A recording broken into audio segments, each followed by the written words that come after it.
So yesterday we did two webinars. The first webinar was on mobile phone photography, and we had a little conversation during the webinar where we discussed that there could be JPEG degradation.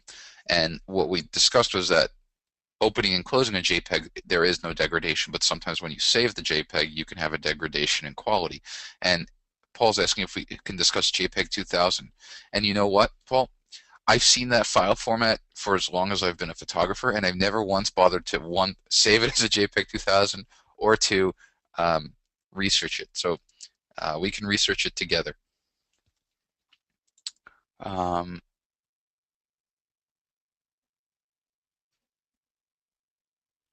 so, and Bernard, you're always welcome in onOne. Your wife is welcome as well. So let's do this. Let's go here and let's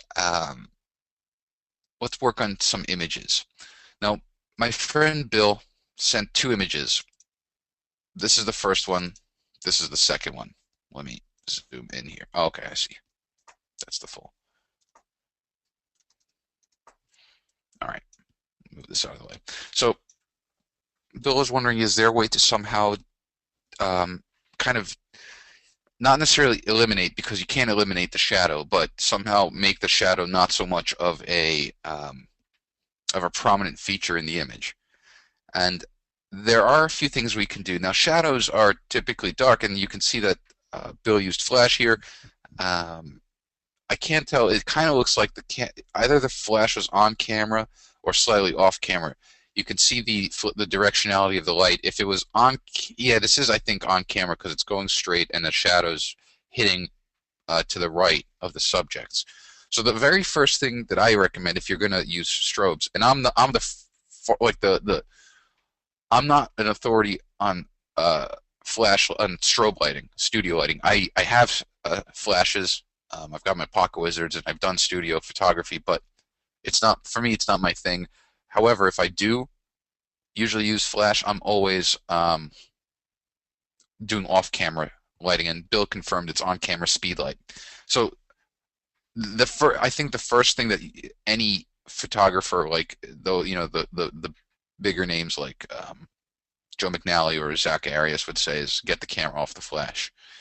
That requires several things, though. That requires, now you need some sort of a stand for your flash. You need some sort of modifiers, um, like an umbrella or a softbox, and you need a remote trigger.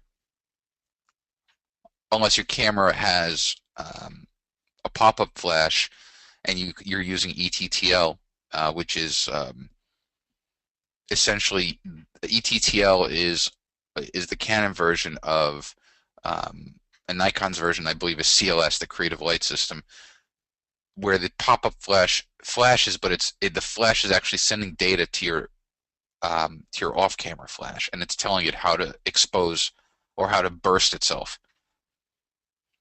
Now, by having your flash off camera, you're basically changing the directionality of the light. So you're going to minimize the shadows. You'll also be able to create some more of a more pleasant look to the image. With that said, even if you have, Bill, modifier, or even if you have your flash on camera, you can still use modifiers here. So confirm with me, Bill, whether you used any modifier. Mike is brought up a good point about bouncing the flash or using a diffuser. That's exactly where I'm going here. And Bernard's also saying use a master and slave functionality will help. That requires several. It requires more than one flash unit.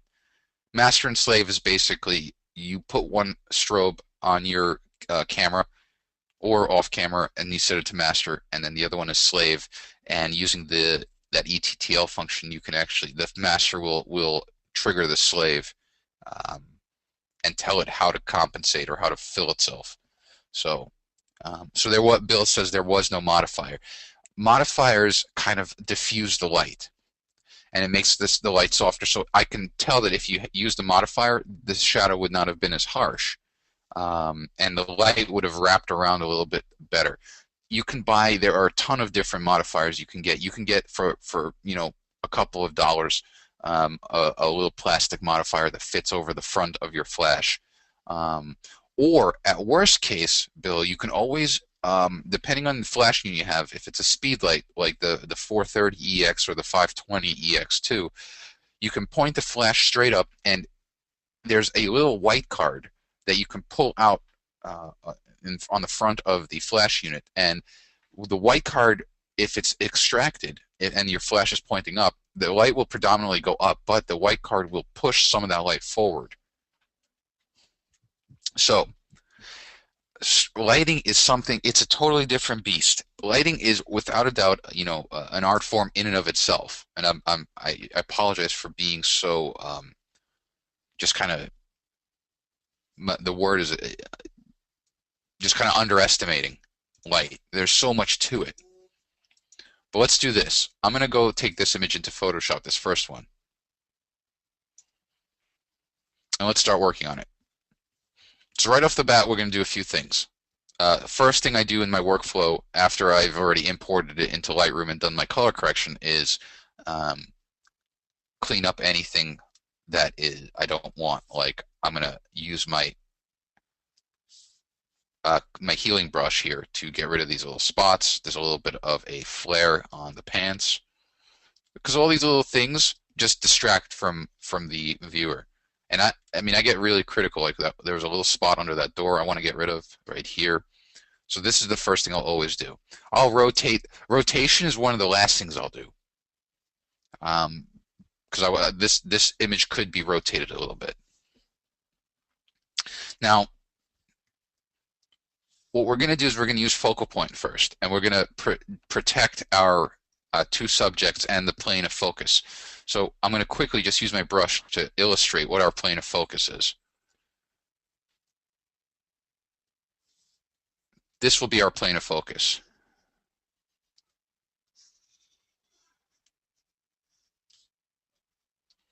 That strip of floor and everything above it, which are the two little kids, will be in focus. Everything else will render out of focus, including the shadow to a degree. Let me just backtrack now. Okay, so to protect the kids, let's take our quick selection brush and start making a selection around them. And because what they're wearing is pretty, there's a nice contrast between the floor and what they're wearing, the quick selection brush works really nicely. I'm going to deselect this little area here because that's the background. Try to deselect, as much as I can, also around the shadow. I'll deal with the hair after the fact.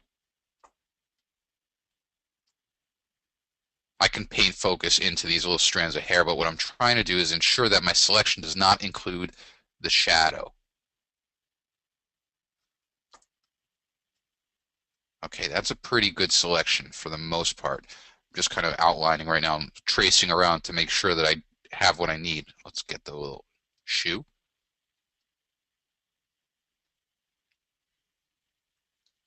And we could probably zoom in here. Use a small brush. Oops.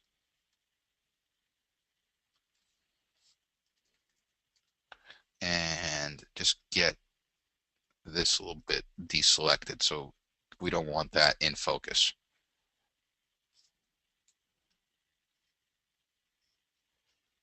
This is a bit trickier because the shadow is so it has a very close color to the actual suit pants. And there's actually a separation over here, so let's do that. All right, so this is a pretty good selection, all things considered. What I'm going to do here is I'm going to go to my channels palette, and I'm going to save that as a alpha channel, so that if I ever need to come back, I can load this selection up without wasting that time. All right, now, if we were to, oh wait, we have to get our little friend's ear. There we go. Let me delete this channel and save a new one. Okay. If we were to send this image into focal point right now with this selection around these two little kids, focal point would only blur them because they're the selection. they're what focal point will work on. To make sure that focal point works on everything but them, we go to select and inverse, which the shortcut key is on the Mac is Shift Command I, and on a PC it's Shift Control I. It helps if you actually select it. So you see now everything but the kids are selected. So we're free to go to our onOne palette and then go to focal point. So let's see what we can do here. I'm going to reset everything to factory settings. So you can see, because we made the selection around the kids, notice how they're always in focus. And instantly, already the shot. Linda, I see you're asking, how did I save the alpha channel? I'll go over that when I get back out. Don't worry about that. I'll make sure you fully understand. So you see, it's just better. But we don't want a round bug. A round bug is more to simulate kind of like a lens baby look. We want to create a plane of focus. And to do that, we're going to use this planar shape. So now the bug is square. We're going to change our plane of focus to be that direction. You remember I drew the direction kind of off, almost diagonally with the black marker? And now we're going to put it on that plane. So here's our plane of focus. Now we're going to change, or we're going to swivel the plane by putting our cursor in the body of the bug. So here's the body of the bug. I'm going to hit the Option key on a Mac or the Alt key on a PC, and I'm going to go upward to make it kind of parallel to the floor. I'm going to widen it out just a bit. And now what I'm going to do is I'm going to start dropping the amount of blur, because it's too blurry, the background. But they are standing out. They're really standing off of the background now. The shadow is not as noticeable because the edge is diffused. In the original image, it's a harder edge. Now, what we could do, and I don't normally like to practice this, is you can use a focus brush to paint blur in a very, very small opacity around the edge of that shadow. Let's see how it does. Yeah, and it does a nice job. We can keep adding a little bit more blur. All right, so that's working out nicely. Shadow is okay, guys and girls. Shadow is fine. It's how hard is the edge of the shadow that makes it really discernible. Also, the positioning of it. Here, we'll do the same thing around this shadow. We're just painting in a little bit more blur to soften that edge, to make it less of a character. The shadow almost looks like a character in the scene right now. And because I have a really low opacity to my brush, as I'm painting, it's blending in with the background even more. So I'll do a third draw through just to get it really nice and soft. Okay, so that's good. Now what we can do is let's darken the background a bit and boost the contrast. And then let's create a vignette.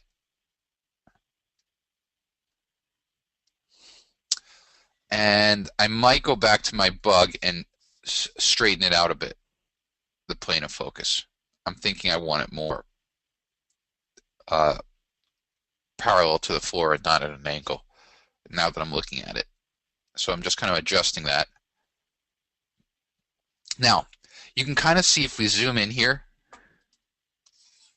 you see how the boy's foot is in focus, but the floor he's standing on is out of focus? That's no good. We don't necessarily want that. So there are several things we can do. What I'm going to do is I'm just going to go to my brush tool. I'm going to select my focus brush from Paint Blur to Paint Focus. Bring the opacity up pretty high for a second. And what I'm going to do is I'm going to draw around the shoe. Now I'm going to go to my Show Mask button. I can see what I've drawn. I want everything, if we hide the mask, I want this foreground in focus. I just want the background out of focus. So what I'm going to do is I'm going to show my mask.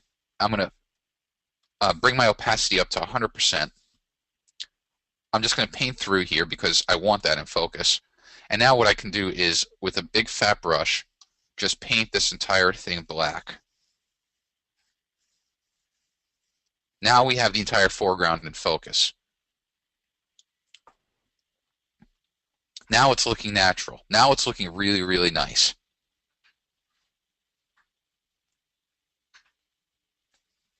I'll apply this here. And Bill, I'll save this and send it back to you. So if you want, you're by all means, you're more. I'd be more than happy for you to use the edited version. Um, really quickly though, to go back to Linda's question, how did you save an alpha channel? So Linda, you see here how we don't have this selection anymore? We spend all that time making that selection, but now it's gone. And let's say I want to come back and work on this again, or I want to start over. Instead of spending all that time making the selection, the way to make an alpha selection is we were on our layers palette. You have to be on your channels palette in Photoshop. Now to get to channels, you go to Window and select channels, and the palette will pop out, and you can dock it with some of the other panels to make groups. So I typically like this series of groups. I've always got my layers, my history, my channels, my paths if I have any, and then my actions, which I don't use very often. So to create an alpha channel, you first want to make your selection. So I made my selection around my kids, and then I hit this button. It looks like a layer mask button. It's from the left, it's the second icon. It looks like a square with a circle inside of it. That'll save your selection as an alpha channel. But what does that do? So what does that mean? Great, I have an alpha channel. Well, one of the first things I like to do is rename the channel.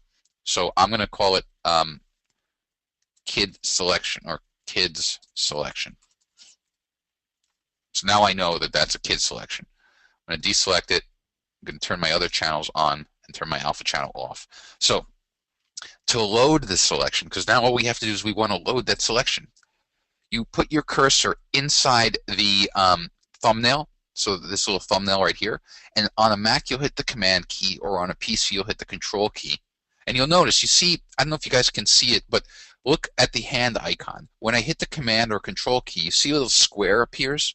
I'll kind of toggle it quickly. If you see that square appear, that means that you've gotten the command right. You've got your cursor in the thumbnail, and you've hit the right key, and you click, and then boom, the selection is made. Now what I can do is I can go to Select Inverse, and what I can do next time is I can create another alpha channel here. So you see now with the selection made, I have the ability to create another channel. So there's my second channel. This selection will be the inversion of the kids. So we can do one thing or the other. Let's say I want to apply certain effects just to the kids. I can load that selection. Or let's say I want to go back at the focal point and work on the background. I can load that selection. And so, oops. And so we can go here and say background selection. I can't type.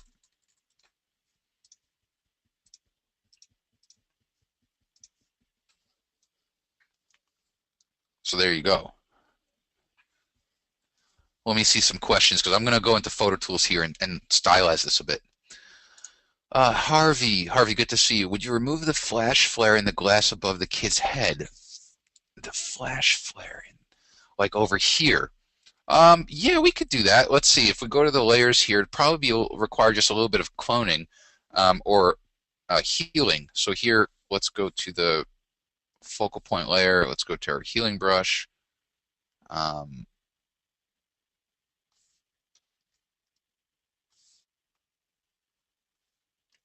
Let's just go here, kind of get rid of that. The Content Aware Healing Brush is pretty fantastic, actually.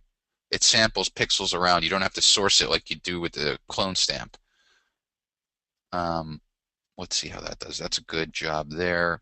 I kind of would leave this here because it's a separate color, but in that case, I might just use the clone stamp and, oops, source from over here and just kind of very carefully clone that out and then blend it in. So that's gone. And then there's a little bit of flare up over here, so it looks like we could kind of, let's see if the healing brush will do a good job of that. Just kind of draw around. It's okay. I don't like it. I'll keep that. So I wonder if that's what you're thinking about, Harvey. Gary was wondering, how do you get the onOne tabs over to the right side of the screen? I'd be glad to tell you that. So this is our onOne layers palette. And I used to always go through at the beginning of the webinars and show it, but I guess I got so used to um, showing it, I just stopped. And so that's a good indicator that I should resume. You can access all of the products by onOne that you have installed. So in this case here, I've got the full suite. To get to it in Photoshop, go to Window, Extensions, and select onOne, and it'll pop up. And you can toggle it. So if you want to turn it off, just go to onOne, and it'll go away. And then just go back, and it'll come right back.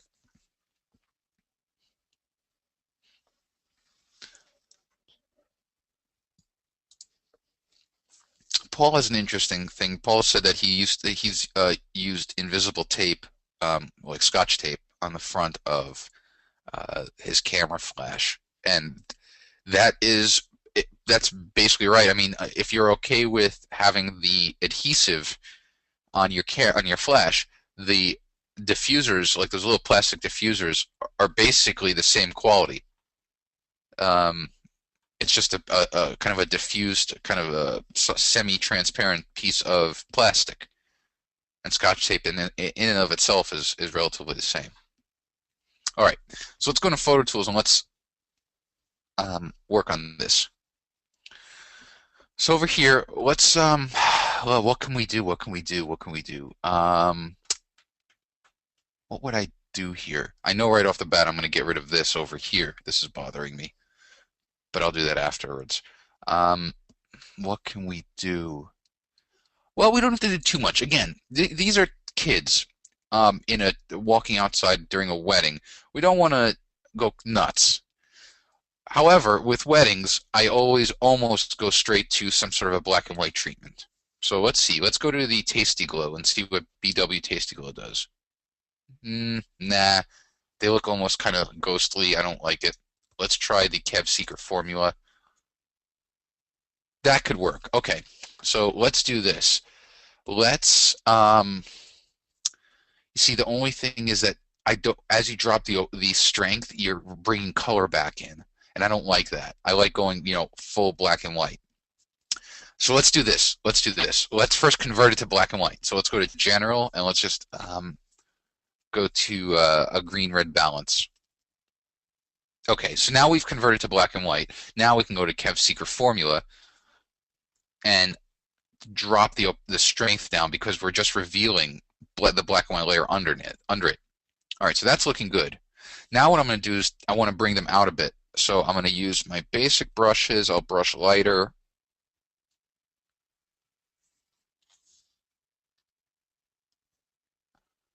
And now I can draw on certain parts of them. Like, I want to brighten their faces. Basically anything that's organic. And then also the top of this pillowcase with the rings, his shirt, this outfit. I want this brighter. Now we can control the strength of that brightness so that it kind of stands off the background, because it really brings it out. And also to Harvey's point, Harvey's saying that those little specular highlights were distracting, so the black and white also helps remove that.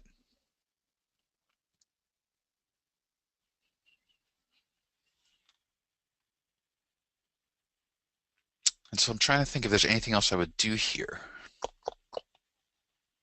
I might do a custom vignette, like we'll go to the dynamic, where is it, the lighting effects, and then go to dynamic light. We'll do a darken round, and here's what's going to happen. You see this bug, just like the focus bug in Focal Point. Anything inside the bug will be dark. And so here, what I'm doing is, you may be wondering, all right, well, why are you darkening them?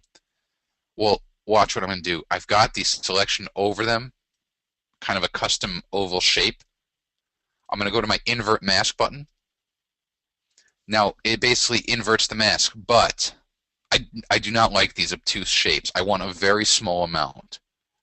So I can control that strength over here, and then I can also use my masking brush, set it to paint in, and just paint in the darkness further around them to customize that look. Maybe drop it a bit. I don't want. I'm not a fan of obtuse stylization. I try to be subtle. So there we go. That's looking pretty good, I'd say. Let's apply that.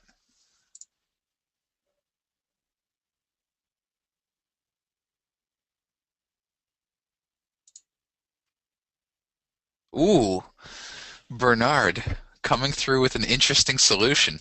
Okay, I'll show you what Bernard is suggesting without saying it first. All right, let me get rid of that little spot there. So that was bothering me. And then that little spot there is bothering me. Okay. Um, um, the last thing I'll do is add an adjustment layer for levels, bring up some of the white points and drop down the black point a bit.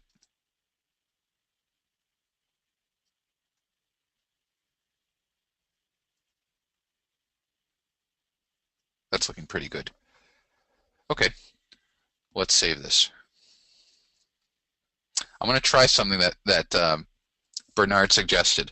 I'm going to save this. I'll save this as the layered file and the JPEG. So, Bill, you can play around with this if you'd like.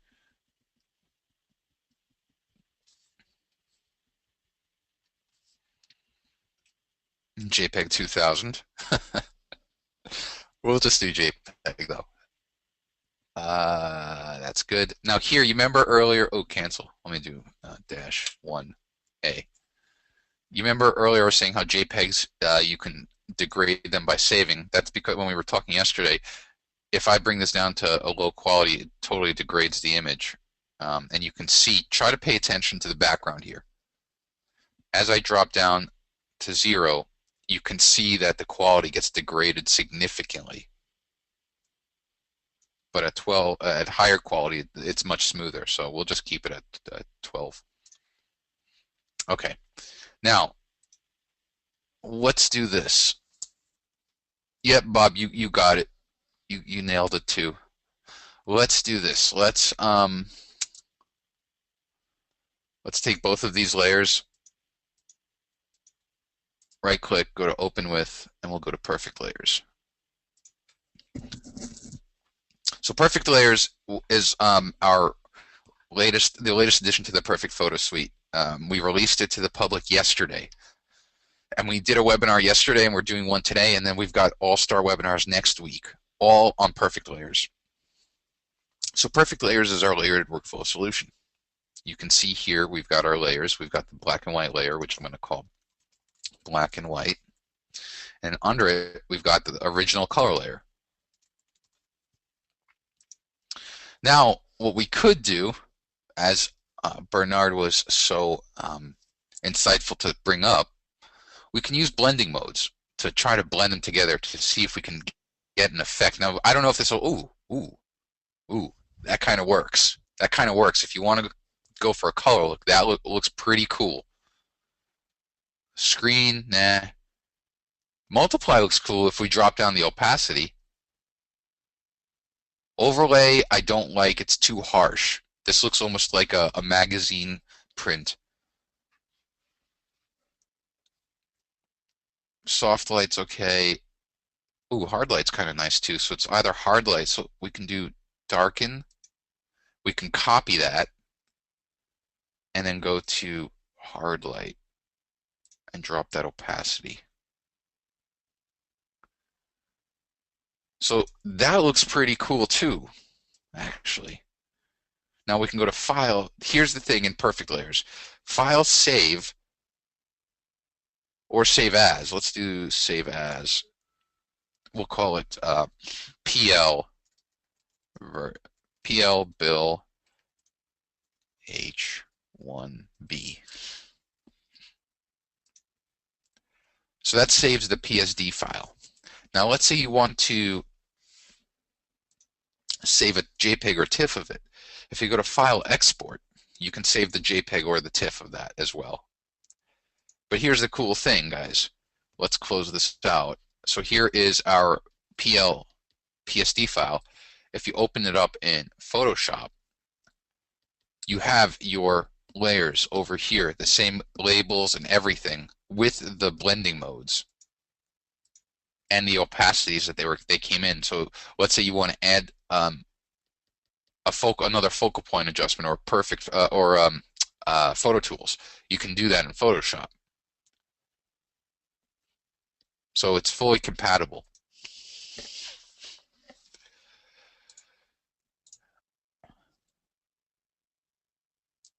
Steve, I see your issue with layers. Can you email me a more expansive description of your problem because I want to. Or so, guys, here's the thing. I'm all for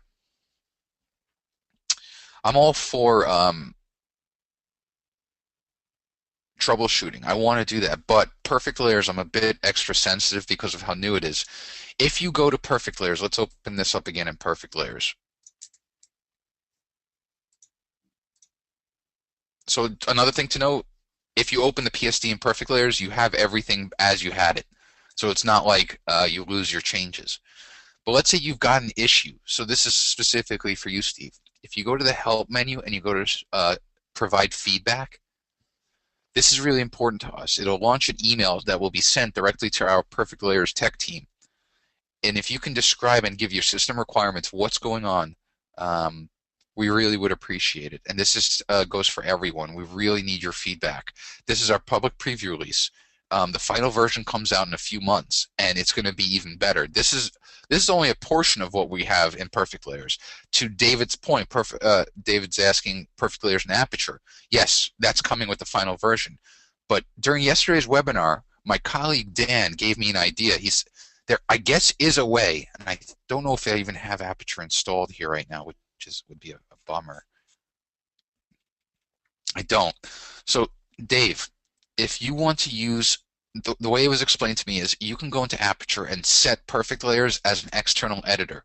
That way, you should be able to select multiple images and install and send them to perfect layers that way, as opposed to it being a plugin extra. So do me a favor and try that out. I believe that'll work until we make it fully functional in Aperture. All right, let's shift gears. Bill's had the limelight for a while now. Let's go back to one of Michelle's images. So Michelle sent two images. She sent this one of a this one I like. This one we're going to work on. This is some sort of fossilized lizard or something or other. But I don't want to work on this one right now. I want to work on when I saw this, I'm like, okay, this is right up my alley. This is the kind of photography that I love, and it looks like HDR, and it was a pretty good tone mapping job overall. I love these little bits of flare coming through here. That to me is just perfect. Unfortunately, though, the image is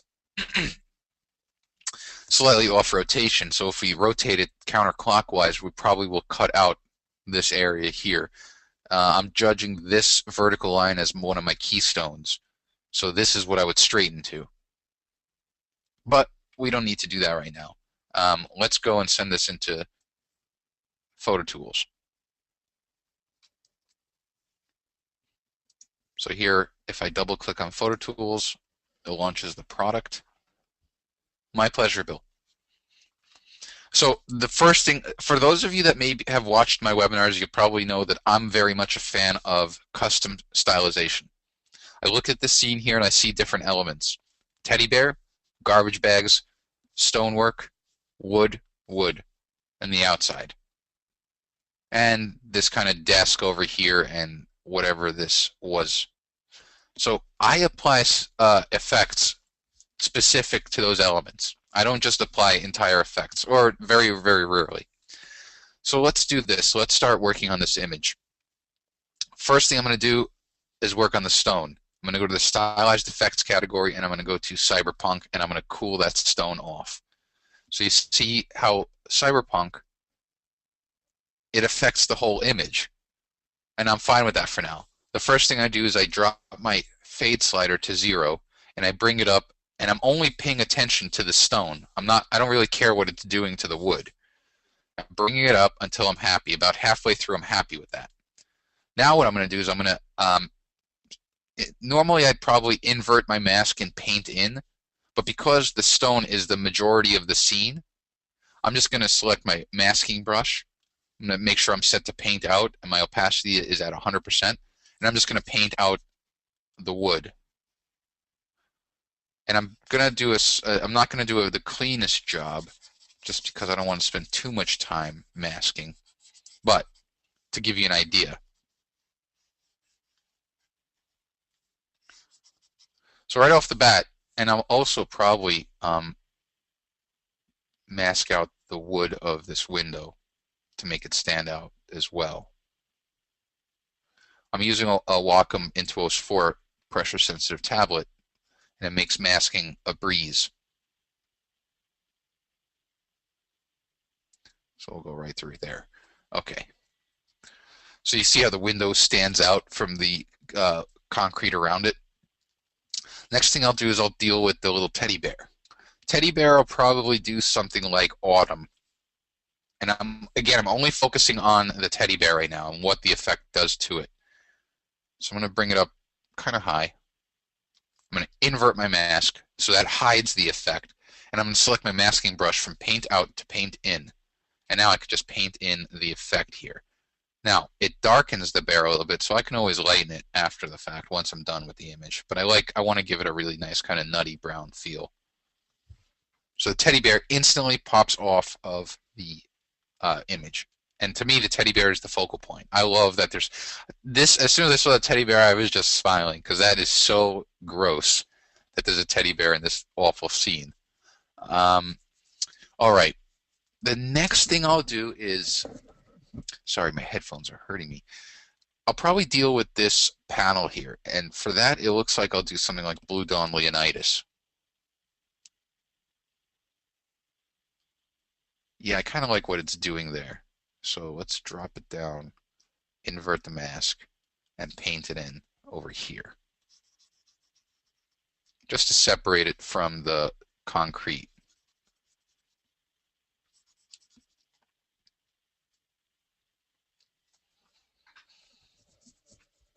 Let me see, what does it do to the desk? Yeah, that's good too. I like that. It seems like it's one unit, so I'm going to paint the whole thing in with the Blue Dawn Leonidas effect. Now, Blue Dawn Leonidas, when I hit apply, it takes a while to render because it's got a lot of surface blur to it. I was thinking I can apply an effect for the wood, and I might do that, but the wood looks already good on its own. Still, we might do something like Thermopylae to cut into it.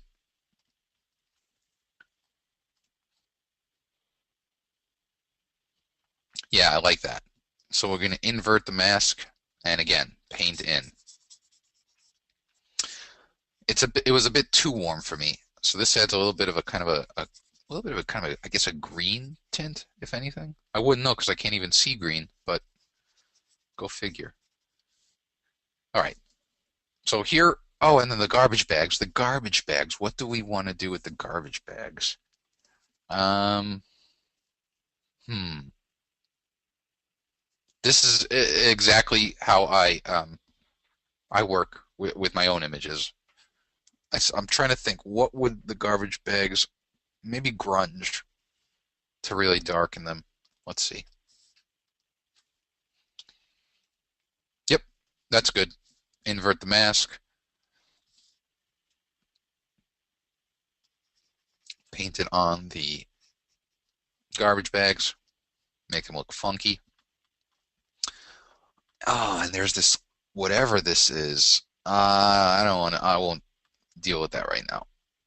But the last thing I'll do globally is apply just enough darkness. This effect. And drop down the strength. Just to pop the shadows. And then that's not the last thing. So I want to go to my basic brushes. I want to go to brush lighter and bring out the teddy bear bit.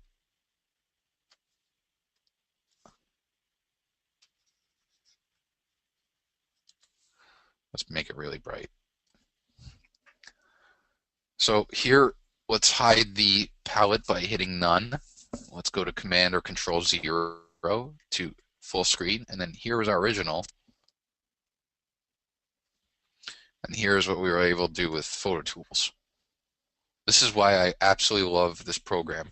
I'm gonna hit apply because it's gonna take a bit to render, and then I'll deal with I'll address the questions now. Oh, Herman, I've been asked this question many times because I've done this. Herman's question is Herman wants to create a panorama of 2 or 3 different images that'll be stitched together, but these are going to be HDR images. And the question is it best to stitch the individual exposures and then create the HDR? Great question. I reckon that you'll get different answers based on the photographer that you ask. My personal preference is I will tone map the first, so you have, let's say, 3 panels to make your HDR image or your HDR panel. I will tone map the first panel. So the first series of images I'll tone map. And I'll get it to a point where I'm happy. I'll then tone map the other 2 panels, except I will not touch any of the sliders in whatever product I use. I want to make sure that the settings are exactly the same from image to image, or from panel to panel. This ensures that I have an even, kind of a result. That all 3 panels, like one panel won't be darker or have more light smoothing than in the other. So my answer is I create the HDR images individually, and then I stitch them together. You're welcome, Michelle. I'll send you this as well. So I'll save this as a PSD file.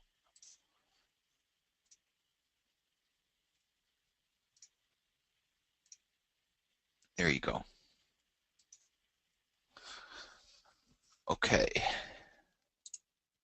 What exactly is grunge, Bill? Well, let me see if I can show you what I consider grunge. Do I have my Urbex catalog? I do. Or let me see if I have another catalog. Urbex webinar. Lightroom catalog. There we go. All right. So what is grunge? I consider grunge. So grunge is grunge is a style. It's not necessarily a I wouldn't call it necessarily a noun. I'd call it more of an adjective. And it's typically I use it to describe derelict and kind of forlorn, abandoned places. They're very grungy. So we can go here. I've got a slideshow, and we'll just scroll through some of the images. And I'll just to show you what I mean by that. And I won't spend too much time because this is not about me promoting my work. But these are actually, I'm going back to this mill, this abandoned mill on Saturday or tomorrow. I can't wait. To me, I'm a big fan of a style of photography called Urbex, which stands for Urban Exploration. And it's basically getting familiar with the parts of your city that people typically avoid. Now, it requires a lot of loose ethics because a lot of this is trespassing. This is an abandoned Air Force base on Cape Cod, right next to Provincetown. In the little town of Truro, there's this abandoned Air Force base. It's awesome. This is the abandoned mill I'm going to return with. So you can see how everything is very grungy, very dirty and texturized and abandoned. This is one of my favorites.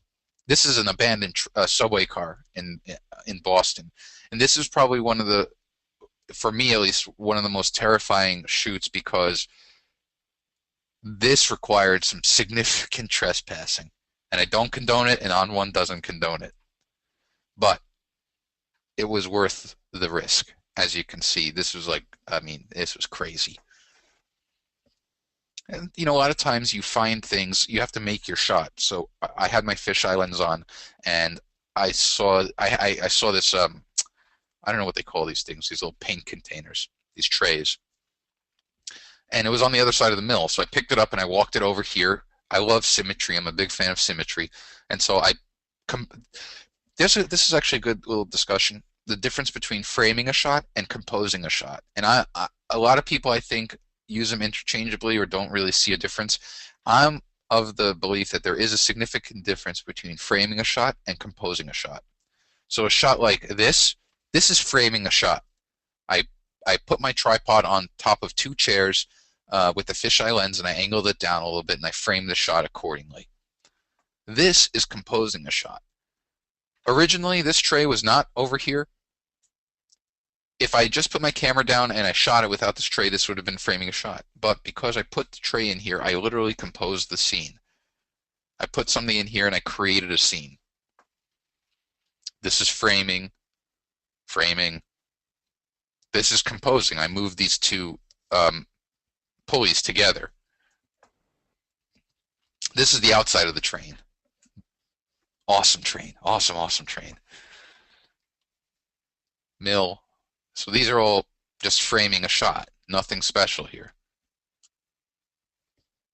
I'd say this is one of my favorite shots I've ever taken. I don't know why. I just love the symmetry here. All framing. When you introduce or remove elements from your scene, this is composing. This cable tie was somewhere over here, and thankfully it's actually pretty light, so I was able to pick it up and position it right here on the track. So I've given you this is what I consider to be grunge photography. I love that in this shot they misspelled the word again. That was the thing. That's what stood out the most for me. uh, Great stuff. Anyway, so this is composing a shot. This air mask was somewhere else, and I put it over there because I like the light coming through the window. So that's grunge photography or urbex. Can photo tools be applied as a smart filter, Paul? No. Currently, only focal point can be used as a smart filter.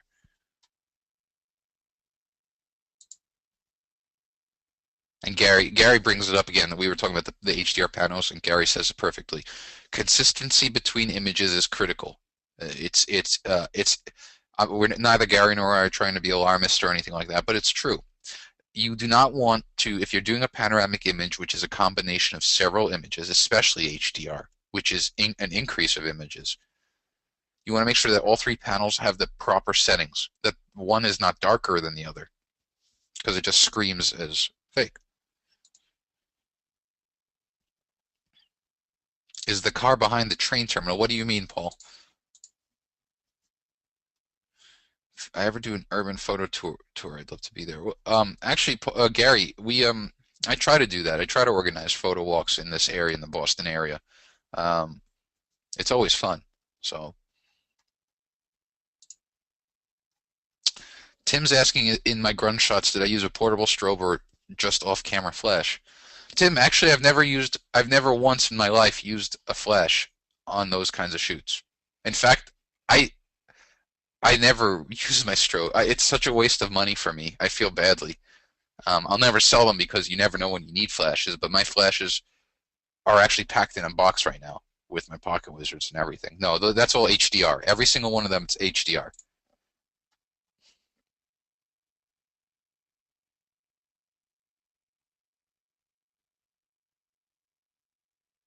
Oh, wait, Paul. Is the car behind the train terminal? You're talking about, are you asking about this shot? Something like this shot you're talking about? So this highway right above here is in Boston. This is I-93. The Zakim Bridge is right over there, and this pulls into North Station of Boston. But this car is dead to rights. I don't think they move it, which is you can see kind of Boston. Is this IKEA? No, it's not IKEA. But Boston is right over here. So, um, Bill had another shot. I'm going to give Bill, we'll alternate between Bill and Michelle. This is a really pretty shot. Now, for me, immediately what I would do is I would, it's not going to be an even crop, but I would crop this down significantly. just remove the extraneous part of the scene. So here we go to image crop. Okay, so this is a much, to me, the focal point is the person and not necessarily the scene behind it. And we can repeat the process here of using a focal point. So let's do that. Let's use our quick select brush and just make a nice quick selection first, just to get the selection. Get these little sticks. And now we can refine. So now with the Option key here, so I'm going to make the brush really big. You see how in the middle of my brush there's a plus sign? It's funny, I make the brush massive, but the plus sign still stays tiny. Go Adobe. The plus sign means you're adding to your quick selection. But you see how we've got a little bit of shadow here that we don't want? What you want to do is hit the Option key on a Mac or the Alt key on a PC, and it turns to a minus sign. That will remove selection. So watch, if I make my brush really small, I'm going to hit the Option key, and as I drag, it's kind of cutting away whatever I paint over. So I kind of could really just snap the selection to the skin and not get that shadow. And again, the sticks themselves, I'm gonna forfeit them for now because I can paint those in after the fact. Make sure you get the flowers in focus. Get rid of the little area in between the corner of her arm. I won't bother with that one right there. And that's looking pretty good. So now, again, we can go to our channels. We can save that channel, and then we can select inverse. Oops. Save that channel. So now we have two different channels, one for the person, one for the background. And now with the inversion selected, we can go into focal point. I'm going to sip my coffee for a second. That is good coffee. Now we've got a little bit of a halo because of that hard edge. So we can do several things. We could use our focus brush, paint blur, but at an extremely small amount. Let's see how that does. Just paint, all we're doing is tracing along the edge.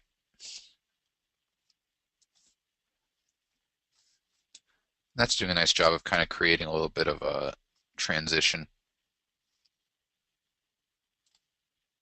And you can see how I didn't get a good selection here.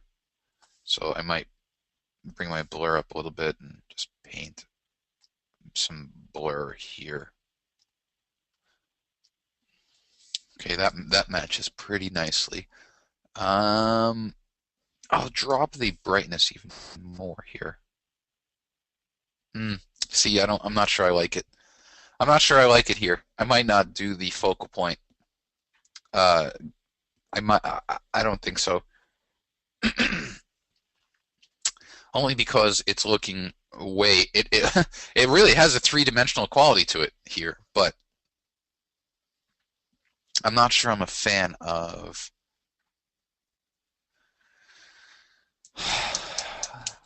I'm not sure I'm a fan of this. Let's cancel out. Let's see if we could do something in what we can do in Photo Tools is slightly different, so we don't need a selection now. Let's go into Photo Tools. We'll apply that same process of using a custom vignette. So let's go to our categories, and we'll go to our lighting effects, dynamic light, and we'll do dark and round. Get the custom shape, and then invert the selection. And then let's see.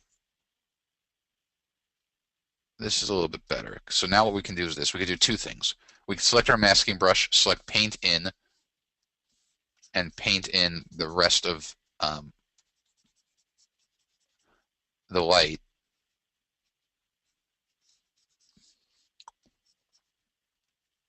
And I'm being a bit haphazard again with my drawing. I'm just getting this, and I'll fix that in a second. Okay, and now we can change the paint out and then just restore the original skin tone. And this is where you have to be careful, because if you paint out over the skin, you'll have that halo of light to dark. So you want to be careful. This is, again, where a tablet comes and pays back with dividends, because it's a lot easier to get here. I'll just have to play around. Oops.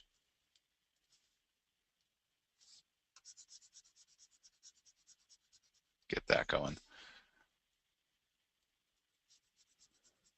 So you see how you keep going back and forth. I don't know if I'm a fan of this either now. Obviously, I have to fix this area here, but I don't know if I'm a fan of it. Um, let's do this. When in doubt,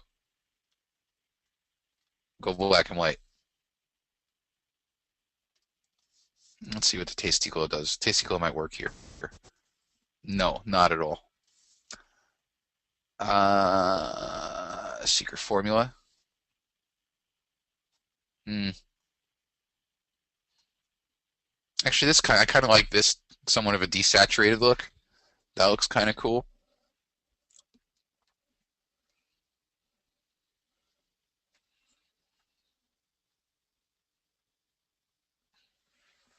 So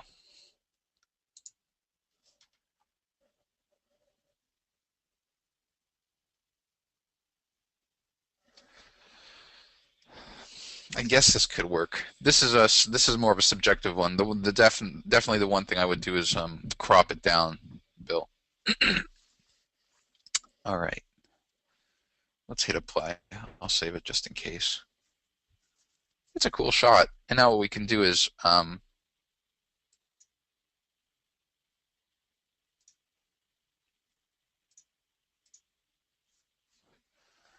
see.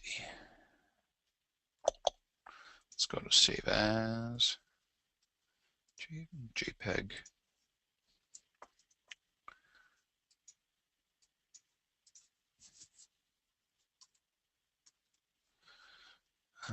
This one and that one.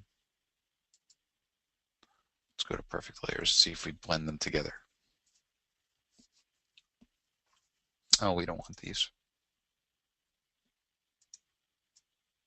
Actually, let me close this out because we still had the original image open. All right, now we can go to perfect layers.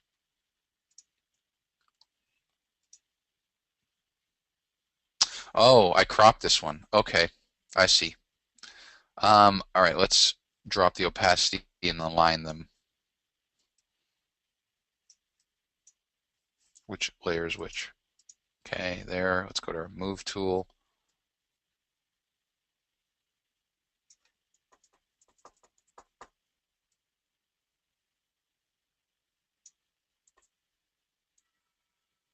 Trying to get a proper alignment.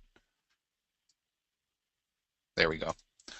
Now we can we'll have to crop again because I forgot that we cropped that other layer. But we can do our blending modes and see if there's anything that works nicely. That's kind of nice if you want a very dramatic, contrasty shot. I kind of like lighten as well. It's kind of blending the two layers together, and they're definitely not aligned, but that's one of the ideas you can have. I do this a lot now, is I'll take two versions of an image and bring into layers to see if they blend well. All right, let me see if there are any other questions. Yep, you can definitely mask out and add to a new background using Mask Pro. I don't know if I have any backgrounds.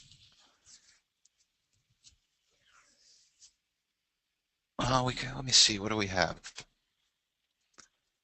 Let me open recent. Let's go to. I know I have a sky in my mobile phone category. Let's do this. Where's that sky? There's the sky. Send that to Photoshop.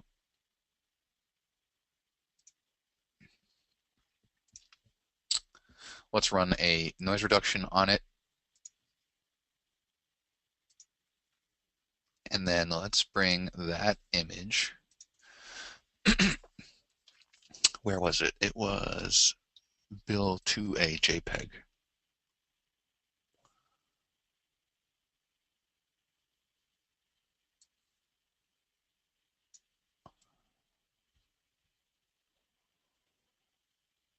it didn't open it.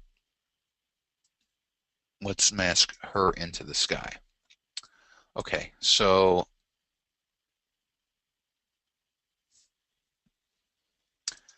sky, select all, bring it here, drop it down, zoom out a bit. Now let's free transform. So free transform is edit, free transform, Command or Control T. And now let's just make sure that the sky fills the entire scene, which is good. Hit the check mark to commit your transform. Now let's just duplicate this layer. So if you go to layer, duplicate layer, hit OK. Let's put it on top and then create a mask. And now let's go to Mask Pro and let's see if we can just remove that background altogether. All right, window, zoom window. First thing we'll do is we'll get rid of the majority of the background using the flat brush and just kind of outline our friend here. Next, we'll fill that background with a bucket tool. Okay, so we've got the majority of it done. Now we start working on keep and drop colors. This will be interesting because the color of her skin is similar to some of the darker parts of the scene. So let's go here and let's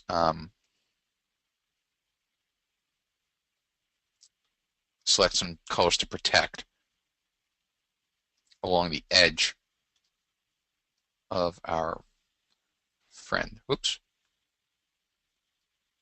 I never knew that if you click that, it opens up our website. That's cool. Colors to remove.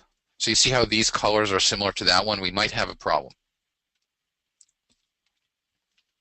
So we can go here and let's start masking that out. Let me make my brush smaller. It doesn't need to be that big.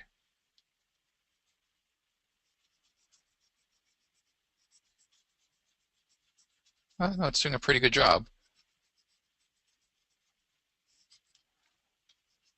So I need to refine. If you look here on our mask view, you can see how we're not getting the full mask. So we have to select our drop color, refine our drop color selections.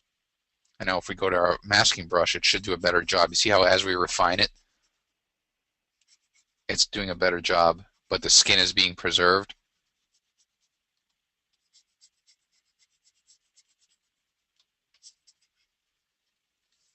Let's go back to our composite view. Now, I don't know why you would ever take a picture and put the person behind a sky, but it's just to illustrate things that you could do. Here we can use our flat brush and clean this up.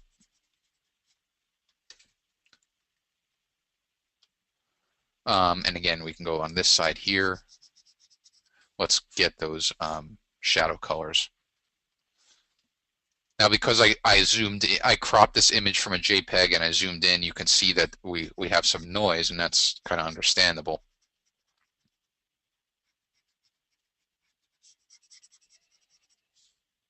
This is kind of how I work in Mask Pro. I just kind of go switch between flat brush, magic brush, adjust my keep and drop colors. Let me zoom in really close here, get that dark color. And you can see how some of the skin was impacted. So if you want to bring that back, just select the flat brush, change from remove to restore,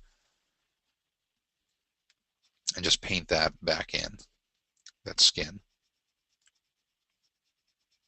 There you go. And so we can continue finishing around here, but that's basically what we would do.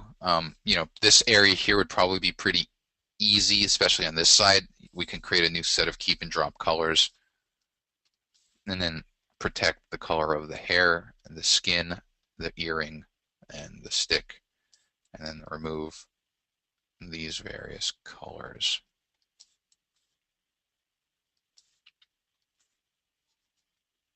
Oops, we gotta go remove. But it goes through the hair really nicely. See how the hair is kept. Now we just need to refine our keep and drop color, or our drop colors rather.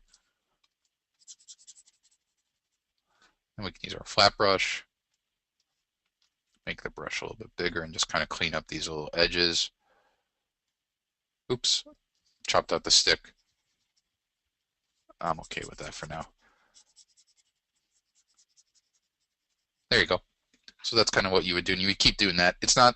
This process, depending on how complex your image is, can take a little bit of time. So when do you use the pens? So I would use. Oh, Hassler, that's an interesting concept we could do. Great idea. File, revert. Let's undo that whole thing. The pen, we can do this. The magic pen. We're going to trace around the edge. The pen here is really excellent. Let's say, whoa, I'm overly caffeinated today. The pen is really nice because it does a nice job of, and of course I messed it up, but it does a nice job of backtracking. I went too fast. Let me revert. I want to show you. So let's say you go kind of outward here and you mess up. If you go slowly back, because I am overly caffeinated, but if you go back, you see how it does a nice job of undoing that? So you kind of go back.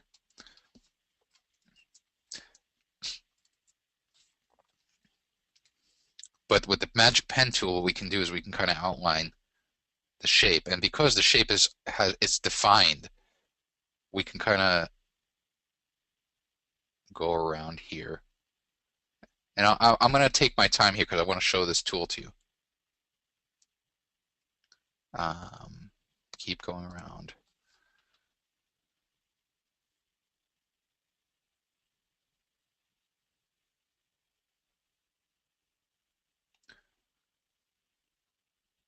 And what we have to do is we have to complete our selection. So maybe I'll speed up a bit and we'll get a little bit of a rough selection, but we're not going to keep the shadow. The shadow will be removed.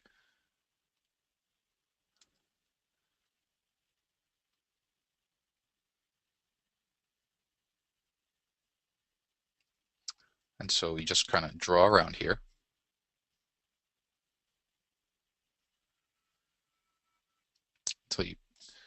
And here you kind of stamp out, and it kind of does a job of just removing whatever is outside of that selection. So now what you can do is you can kind of do several things. You can use a flat brush to close that gap, and then you can use a chisel tool to kind of chisel away in small increments along the edge. And what the chisel tool also does is it blends the foreground and the background. And so you keep drawing here, and you see how it's kind of removing that. But you want to be sure that you do nice smooth edges so you don't create jagged lines.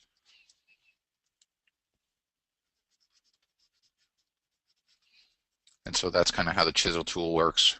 But now, like right here, this is looking really nice.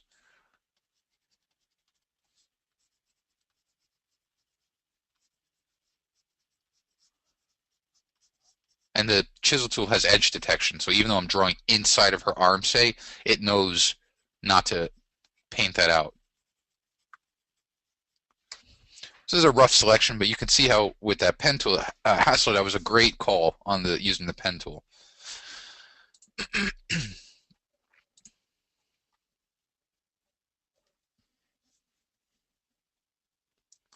So now we can go to File, Save, Apply.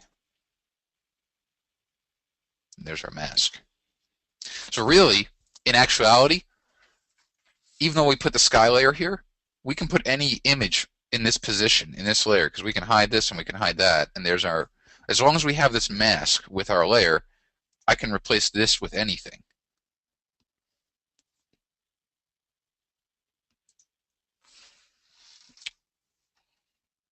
I never use the markers, Gary, actually.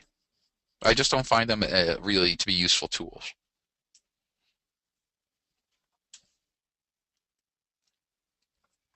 Paul's asking whether my Wacom is adjusting the pressure sensitivity of the pen tool. You can. I never use, several of our products support Wacom for like pressure sensitivity. I never use them. I turn them off. I like to control that with sliders.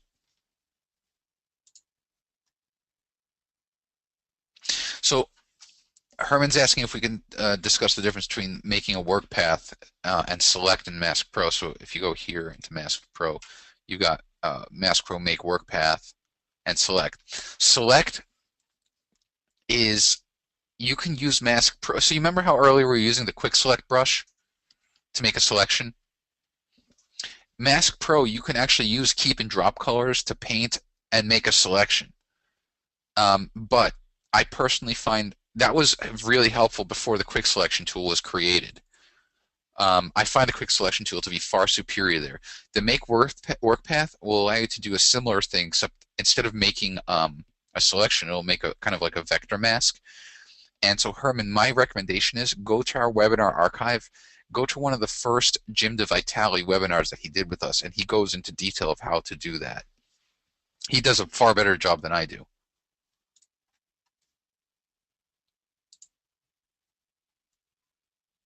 Would a solid color background make the mask job easier? Sure. Well, it depends on the color, the solid color. We could have adjusted the background, used a quick select brush to select the person and invert it and either fill it with white or black. But and that's one way to do it for sure.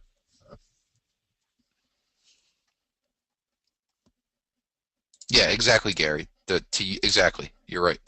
Um,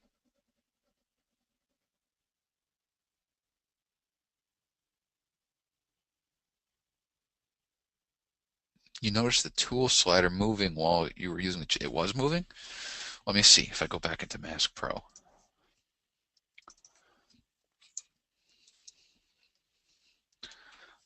Windows and window. The tool slider was moving while I was using the chisel.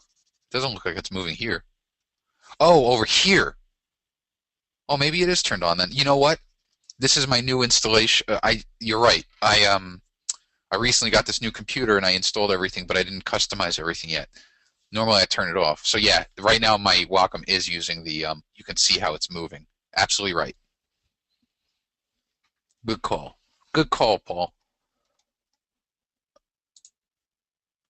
Do you need to select the mask before opening Mask Pro? Hassler asks. No, I typically do because it will retain the mask. If I launch from the mask here, I already have the work I've done. Also, if I launch from a layer mask, it's kind of non-destructive because it's only affecting the mask itself. If I were to launch Mask Pro from the image, it's actually removing that part of the image. I don't like that. So that's kind of how I do it. Yeah, so that's exactly how I do it. And we forgot to get rid of this area here. So we can always just go to the mask here and just use a masking brush at this point and reveal the sky. But again, that's the whole difference between Mask Pro and Photoshop masking is like, oh man, her bicep is gone. So that's not cool. We want to keep the bicep because she probably worked hard to get them. All right. There we go. All right, let's finish this up. It's Friday, my friends, and some of you who are over in UK, it's getting close to Miller time for you. I don't want to keep you from your wonderful libations. Is your mask is not linked? Yeah, you can link the mask. That's totally subjective.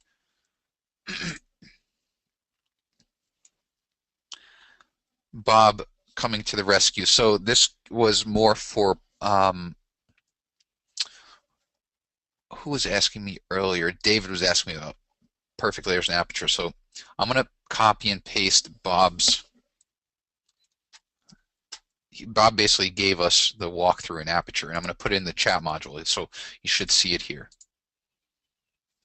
To access perfect layers directly from aperture, in the top left corner, go to Aperture, Preferences, Export, External Photo Editor. And Bob brings up a good point. You can always do this. Let's just say, let me open up a new window. Oops, still in Photoshop. If we go to Perfect Layers, and I'll be sure to get Aperture installed here. That's an oversight on my part. Let's say I create a shortcut to Perfect Layers here. and I take, I'll copy these two images. You can always take images and just drag them onto perfect layers, and it'll open up as you would expect.